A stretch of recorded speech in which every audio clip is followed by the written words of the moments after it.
Hello everyone, so part 2 of the making paint out of stuff that isn't paint series. We are going to be using cornstarch and food coloring. Okay, so I'm going to switch views so you guys can see what I'm doing a little bit better since this is a lot smaller than the salt dough. So let's get started. Alright guys, so like I said, we are going to be making it out of cornstarch and food coloring. So what I'm going to do is I have a paint palette, but you can use like any small bowl or anything. I only did a paint palette so I could use the different sections for different colors, but if you just have a bunch of different small bowls, that will work too. So what I'm going to do is I'm just taking a half teaspoon, and it's not even full, just a very small amount, and putting it in. So I did about half of what was in here, putting it in the little cups on my paint palette. Again, if you don't have a paint palette, that's totally fine. Just use whatever you have that is not a plate that won't spill. Alright, and I think I'm going to make 6 colors. So I have 4 colors that came in the food coloring pack, and then I'm gonna mix 2 because green already comes in here, but purple and orange do not. Okay, so I have my cornstarch in each of these little cups, and again, if you don't have this, it's fine. Just use small bowls or cups that you have. You don't need a paint palette to do this. Okay, so now that I have this, I also have 6 Q-tips, 1 for each of the colors that I'm doing. Okay, we don't want to cross-contaminate our colors. And I got my food coloring. This is just dollar store brand, nothing fancy, the liquid kind. I'm going to do a couple squirts at a time into the cornstarch, and I'm going to mix it with the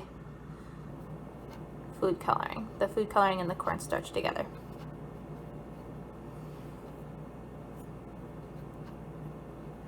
And we're gonna start getting like a thicker consistency. So pretty much however much like paint you want is how much of the supplies you're using, and you're just kind of mixing it until you get it nice and smooth. And as you guys can see from the drip, it's thicker than the cornstarch by itself, or not the cornstarch, the food coloring by itself. So it holds up more like paint when you paint it on the paper. And if you don't have any paintbrushes, the Q-tips work as paintbrushes. Okay, I'm gonna go through each of the other colors. I'm gonna try a sped up video. We'll see how it works.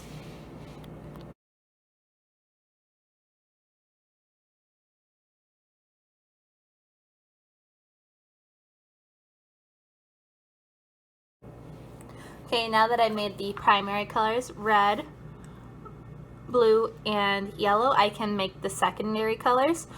Green has already been made for me, but just going over quick that if we mix blue and yellow together, we get green. So I'll do this one really quick. Remember, you want to squirt it, and want it so it's not super thick, because you can definitely tell if there's too much cornstarch because it gets hard to stir. And you want the drip to be like a slow drip so you know that you're not adding too much food coloring. Okay, next we have our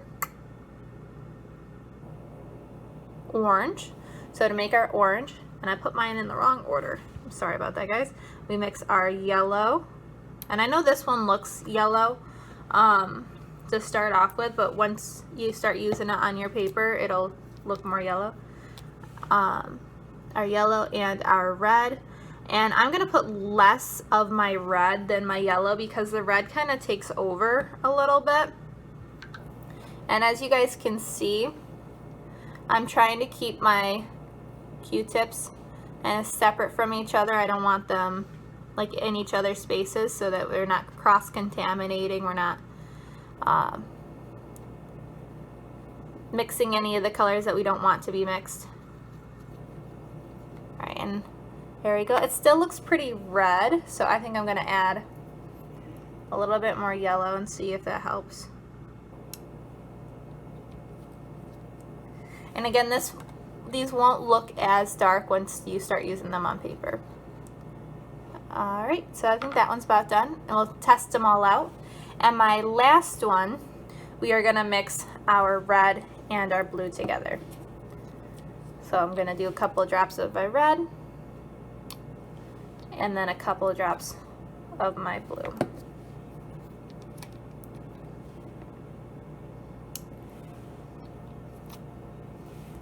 And we'll see how that comes out. It's going to be a pretty dark purple just because the food coloring is so dark to begin with.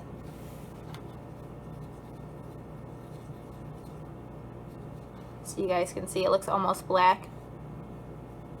I think I'm going to add a tad more cornstarch. If it gets too thin, you can always add more cornstarch.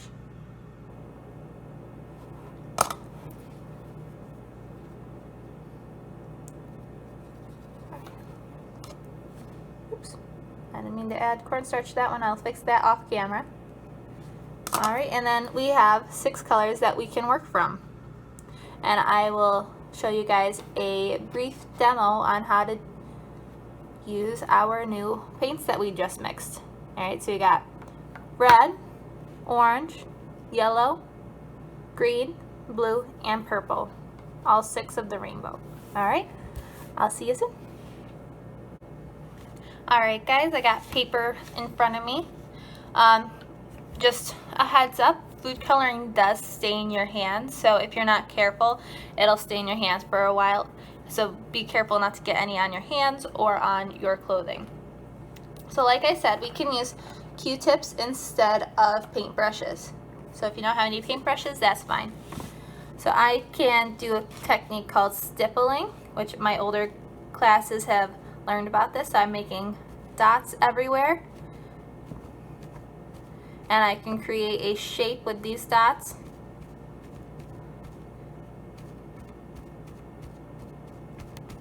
I think I'm going to make like an apple tree. So that'd be the top of the tree. And this goes quite a long ways. So you don't actually need a lot of this. So don't make a ton thinking that you're gonna run out. Because that was 2 dips and I still got plenty more color on my Q-tip. Okay, so I'm gonna add some of our red for apples. I'm gonna stir my colors in between just to make sure that they're not getting the cornstarch isn't separating. Alright, so I added some apples in there.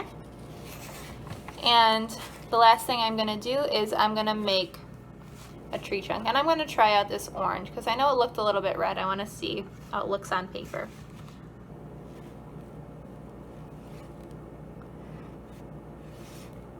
Okay. It's still pretty red, but it's like a dark orangey red. So maybe I'll add some more yellow to it.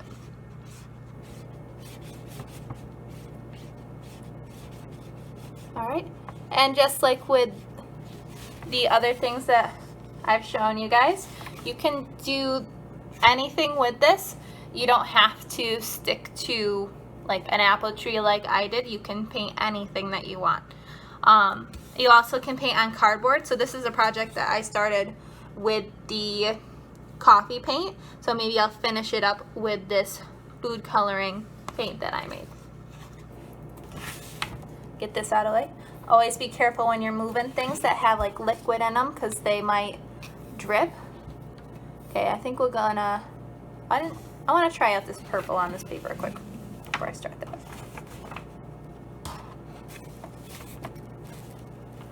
Because it was really dark. Let's see if it's still as dark. Alright, Wow, that actually showed up more as black than purple. Not really sure why. I think it's just because of how dark the food coloring is. So, I guess we can't really make a nice purple color. You might, I'll look it up, and if I find the answer, I'll let you guys know. But next, I'm gonna work on this cardboard. I think I'm gonna use some of the green and start working with that. All right, and that soaks it right up. So using cardboard is really good with this. Shows right up. So if you don't have paper, you can use cardboard. And this is just a hamburger helper box, okay, that I cut up. Okay, this is my finished painting that I did with the watercolor cornstarch paint. Okay, so it actually dries pretty thick, and I probably would suggest doing it on cardboard rather than paper, because I think when the colors dry, they dried much lighter, as you guys can see in this area. The purple that was supposed to be purple did dry more black, as you can see, but like the blue kind of lightened up, and this isn't completely dry yet, so it might be even brighter when it's done. Okay, I hope you guys give this a try. If you don't, that's fine. Just trying to give you guys some more options on different types of art supplies that you can use or make. All right, have a good day. Bye.